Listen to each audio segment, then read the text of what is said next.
सुप्रभात छात्राओं, मैं अनुपमा आप सभी का ऑनलाइन कक्षा में स्वागत करती हूँ। आज हम ज्ञान सागर पुस्तक के पाठ 4 बातूनी को पढ़ेंगे। बातूनी कहानी के अगले अंश को पढ़ने से पहले हम पढ़े हुए अंशों को दोहरा लेते हैं। इस कहानी में लेखक अपने एक जरूरी पत्र को खुद डाकघर में नहीं डाल पाने की वजह से एक सज्जन व्यक्ति को कहते हैं जो उनके ही घर के पास रहते हैं। उन्होंने उस सज्जन व्यक्ति से मदद करने के लिए कहा तो वह तैयार हो गए। वे उनकी चिट्ठी को लेकर चले जाते हैं और वह अगले दिन जब उनसे मिलते हैं तो उनसे पूछते हैं कि आपने चिट्ठी डाल दी।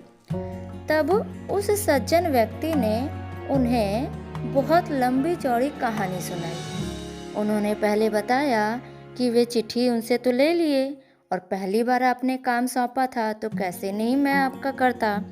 तो पहले वो पोस्ट ऑफिस जाते हैं पर पोस्ट ऑफिस बंद होने की वजह से वह परेशान होते हैं। फिर वह सोचते हैं कि अब क्या किया जाए क्या ना किया जाए।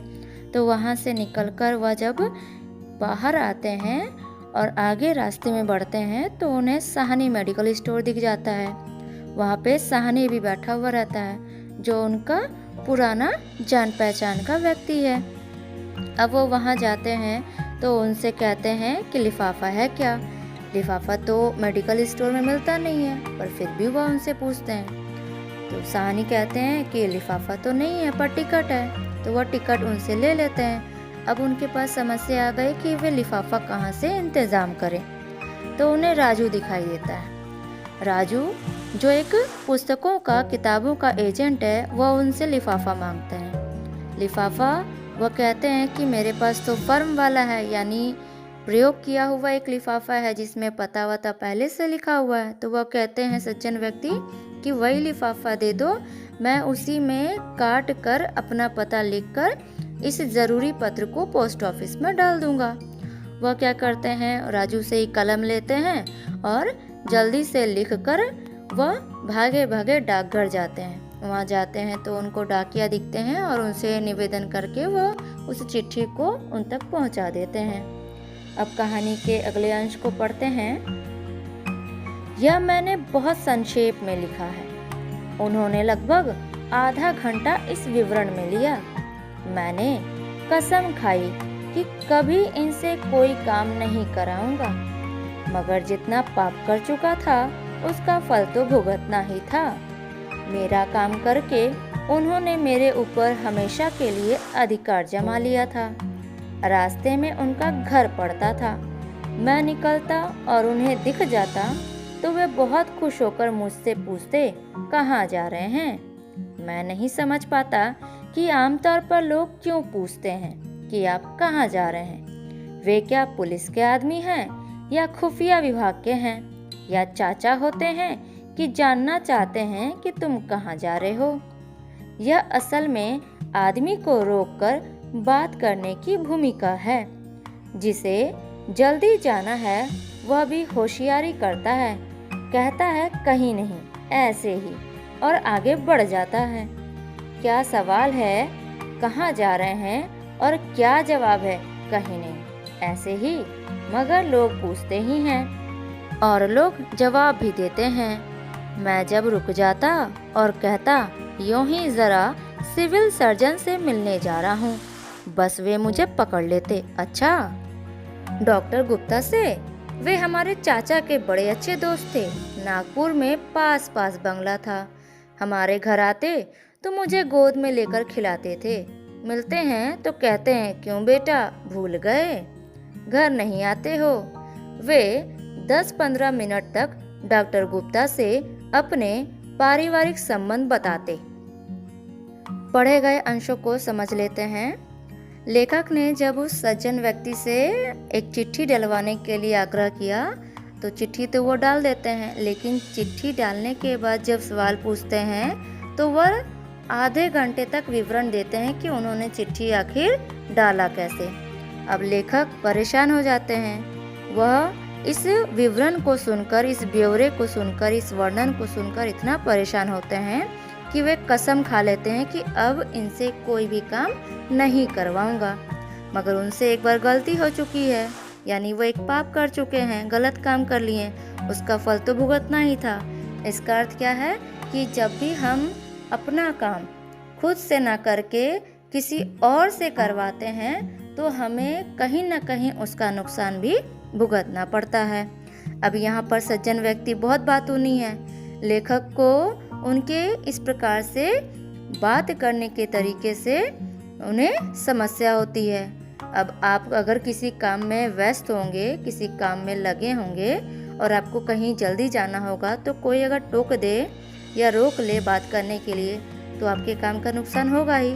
ठीक उसी प्रकार से अब लेखक जब भी अपने घर से निकलते तो वह सज्जन व्यक्ति मिल जाते और उनसे तरह तरह की बातें करते, सवाल पूछते कि कहाँ जा रहे हैं। तो जो होशियार व्यक्ति होते हैं, समझदार व्यक्ति होते हैं, वो कहीं नहीं बोल के बात को खत्म कर देते हैं और आगे बढ़ जाते हैं। अब इस तरीके से एक इंसान क्या करता है कि बात करने का भूमिका तैयार करता है, वो उनसे बात करना चाहता है। और कोई भी सवाल पूछना हो तो क्या पूछ लेते हैं हम साधारणतः कि कहाँ जा रहे हैं, क्या कर रहे हैं। इस प्रकार से वह सज्जन व्यक्ति भी लेखक से सवाल करते हैं। तो ये रुककर कहते हैं कि यूं ही जरा सा मैं सिविल सर्जन के पास जा रहा हूँ, उनसे थोड़ा काम है। बस वे उनको पकड़ लेते हैं, यानी बात करना शुरू कर देते हैं। वह कहते हैं कि डॉक्टर गुप्ता से मिलने जा रहे हैं। वे हमारे चाचा के बहुत ही अच्छे मित्र हैं। नागपुर में उन दोनों का घर जो था, बंगला जो था, वो पास पास में था, यानी वे पड़ोसी थे। और बचपन में उन्होंने मुझे बहुत खिलाया है। और अब कभी मिलते हैं तो कहते हैं कि क्या बेटा भूल गए हो मुझे, अब तो बड़े हो गए हो, घर नहीं आते हो। वे 10-15 मिनट तक डॉक्टर गुप्ता के बारे में, अपने परिवार से जो उनका संबंध था, वह बताते रह गए। अब कहानी के अगले अंश को पढ़ते हैं। कभी मैं कहता प्रोफेसर तिवारी से मिलने जा रहा हूँ। वे कहते अच्छा, तिवारी जी से मिलने? हमारे फादर इन लॉ के बड़े पुराने दोस्त हैं, दोनों साथ पढ़ते थे। अभी भी वे हमारे प्रति प्रेम भाव रखते हैं। कभी मिल जाते हैं तो कहते हैं कभी घर आओ। मैं किसी का भी नाम लेता, वह उनके चाचा, मामा, ससुर या पिता का दोस्त निकल आता और वे 10-15 मिनट उसके संबंधों के बारे में बताते। एक दिन कहूँगा डाकू जालम सिंह से मिलने जा रहा हूँ, तब वे शायद झटके में कहेंगे अच्छा, डाकू जालम सिंह? वे तो हमारे फादर के अच्छे दोस्त थे, दोनों साथ ही डाका डाला करते थे। जालम सिंह ने तो मुझे गोद में खिलाया है। फिर एक दिन कहूँगा भगवान से मिलने जा रहा हूँ। वे कहेंगे भगवान से? अच्छा, वे तो हमारे चाचा के बड़े अच्छे दोस्त हैं, दोनों स्वर्ग में साथ काम करते थे। मेरा नाम उन्हें बताइए, वे पहचान जाएंगे, मुझे तो भगवान ने गोद में खिलाया है। कहानी के पढ़े गए अंशों को समझ लेते हैं कि जब भी वह व्यक्ति अब लेखक से मिलते तो वह कुछ भी जब बताते कि मैं प्रोफेसर तिवारी से मिलने जा रहा हूँ, तो उनके साथ वे अपने संबंध को बतलाने लगते। फिर वह किसी और का नाम लेते तो वह कभी उनके चाचा का, उनके मामा का, उनके ससुर जी का, उनके पिता का दोस्त निकल ही आता। एक दिन वह सोचते कि मैं जालम सिंह ही कह दूंगा, तो फिर उनका जवाब क्या होगा? वह इसी प्रकार से कहेंगे कि वो तो बड़े अच्छे उनके पिता के दोस्त थे और दोनों साथ में डाका डाला करते थे। इस तरीके से वह हमेशा बात करने का तरीका ढूंढते ही रहते थे और जिस भी व्यक्ति का लेखक नाम ले उनके साथ अपना कोई न कोई संबंध जोड़ ही लेते थे, चाहे वह भगवान हो या अन्य व्यक्ति हो। अब कहानी के आगे के अंश को देखते हैं। अब अपनी यह हालत है कि उस रास्ते को छोड़कर करीब आधा मील का चक्कर लगाकर जाता हूँ। एक दिन वे बाजार में मिल गए, कहने लगे आजकल आप दिखाई नहीं देते। मैंने कहा बाहर निकलता ही नहीं, घर में ही रहता हूँ। उन्होंने कहा अच्छा, तो फिर घर पर ही दर्शन करूँगा। मैं कहकर फंस गया। अगर वे घर पर दर्शन करने आ पहुँचे तो घंटों बैठेंगे। सोच विचार के बाद यह तय किया कि मैं फिर उनके घर के सामने से निकलना शुरू कर दूं, वहीं दर्शन दे दूं ताकि वे घर पर दर्शन करने ना आ पहुंचे। उन सज्जन से मुझे डर लगता है। वे मुझे दूर से देखते हैं तो चेहरा खिल उठता है, मैं कांप जाता हूँ। वे घंटे भर से कम में नहीं छोड़ते। उनके चेहरे पर वही भाव होता है जो सुरसा के मुख पर हनुमान को देखकर आया था। सुरसा ने कहा था, आज सुरन मोहि दिन आहारा, आज देवताओं ने मुझे भोजन दिया। ये सज्जन भी किसी परिचित को देखकर मन ही मन कहते थे, आज सुरन मोहि दिन आहारा। वे पास आकर हाथ पकड़ लेंगे और एक पांव से आपका पांव दबा लेंगे और मुंह मिलाकर घंटे भर बकते जाएंगे, हम तो राह देख रहे हैं कि कोई कर्नल जिम कॉर्बेट पैदा होगा जो उनसे हमारी रक्षा करेगा।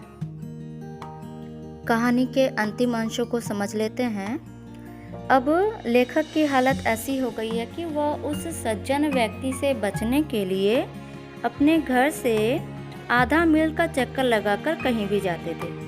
अब अचानक से एक दिन उनको बाजार में वो सज्जन व्यक्ति दिख जाते हैं, तो उनसे सवाल पूछते हैं कि आजकल आप दिखाई नहीं देते हैं। तो वह कहते हैं कि मैं आजकल कम बाहर निकलता हूँ, घर पर ही ज़्यादा रहता हूँ। तो सज्जन व्यक्ति ने कहा, अच्छा तो फिर आपके घर आकर ही दर्शन कर लूँगा, यानी आपसे मिल लूँगा। अब तो लेखक यह बात कह के फंस जाते हैं। अब उनको लगता है कि अब ये अगर घर पर आए तो पता नहीं कितने घंटों तक ये बातें ही करते रहेंगे।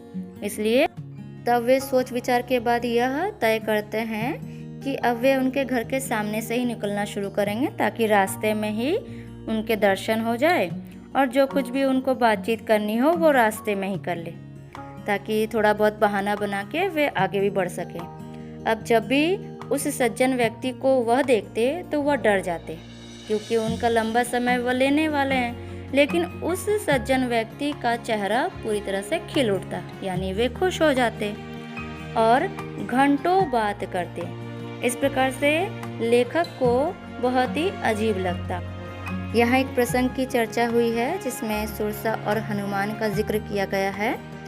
जब हनुमान जी सीता मैया की खोज में निकलते हैं, तब देवतागण उनकी परीक्षा करने के लिए, उनकी बुद्धि की परीक्षा करने के लिए सुरसा को भेजते हैं। और सुरसा जब उन्हें मिलती है यानी देखती है रास्ते में, तो वह कहती है कि आज देवताओं ने मुझे भोजन भेजा है, यानी सुरसा हनुमान को खा लेना चाहती है। उस वक्त हनुमान जी कहते हैं कि मैं सीता मैया का पता लगा लूं, अगर उनका पता मुझे मिल जाएगा तो वापस आकर मैं तुम्हारा आहार बनने को तैयार हूँ। इस तरह से जब भी अब लेखक उस व्यक्ति को देखते तो उनके मन में ये बात आती कि ये व्यक्ति जब भी किसी परिचित व्यक्ति को देखते होंगे तो उनके मन में भी सुरसा की तरह ही ख्याल आता होगा, आज सुरन मोहि दीन आहारा, यानी आज उनको आहार मिला है। आहार का अर्थ भोजन है यहाँ पर, यानी आज उन्हें बातचीत करने के लिए कोई व्यक्ति मिला है। इस प्रकार से वे जब भी पास आते तो हाथ पकड़ लेंगे और एक पाँव पकड़ लेंगे, आपका पाँव दबा लेंगे, यानी इसका कहने का अर्थ यह है कि वे आपसे जब भी मिलेंगे तो घंटों बात करेंगे और आपका समय ले लेंगे। लेखक अब ऐसे व्यक्ति की तलाश में है, ऐसे व्यक्ति की राह देख रहे हैं जो कर्नल जिम कॉर्बेट जैसा पैदा हुआ हो और उस सज्जन व्यक्ति से उनकी रक्षा कर सके। जिम कॉर्बेट एक व्यक्ति थे जो आदमखोर तेंदुओं और बाघ को उनका शिकार करके लोगों को बचाया करते थे।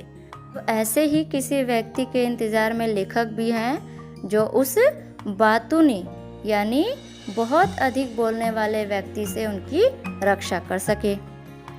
इस कहानी में व्यंग्य के रूप में लेखक ने यह कहा है कि हमें अपने काम तो स्वयं करने ही चाहिए और कोई ऐसा व्यक्ति हमें अगर अपने जीवन में मिल जाए जो अधिक बोलता है या हमारा समय नष्ट करता है तो हमें उनसे बचना चाहिए और कभी भी भूलकर हमें अपने काम ऐसे व्यक्ति से नहीं कराने चाहिए।